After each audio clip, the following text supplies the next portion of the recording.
lamang ang nalahating pagwawako ng kanyang pagkapaglaban sa kamatayan. Iisa ring pasimula, sapagkat ito ay nagpapatuloy ng ganap na kalayaan at buhay. Ito ang bukang liwayway ng bagong panahon na pagtitinanlan sa lahat na nagpapabagsak sa atin, nagbibigay ng hapis at sumusugat sa atin. Ito ay pagwawagi ng pagbibigay ng pagwawagi ng pag-ibig sa pagkabuot, ng pagkalimot sa sarili, sa pagkakatubo sa pagkamasarili, at ng pag-asa sa walang pag-asa.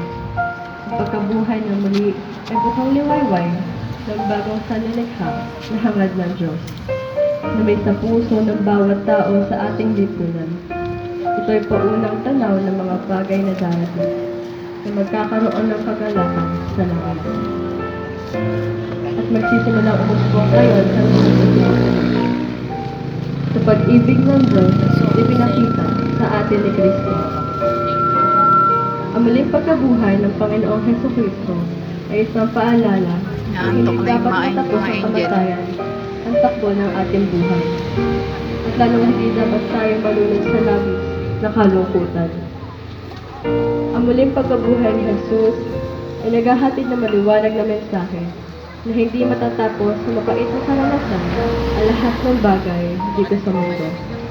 Matapos dumanas ni Jesus na matinding paghihirap, pumanaw siya, pero muling nabuhay. Napagtagumpayan ni Jesus ang kamatayan at ang kanyang muling pagkabuhay ay isang maliwanag na kaganapan ng kanyang ipinangako. Ang muling pagkabuhay ni Jesus ay simbolo ng bagong pag-asa, simula ng bagong buhay, at simula ng bagong umaga.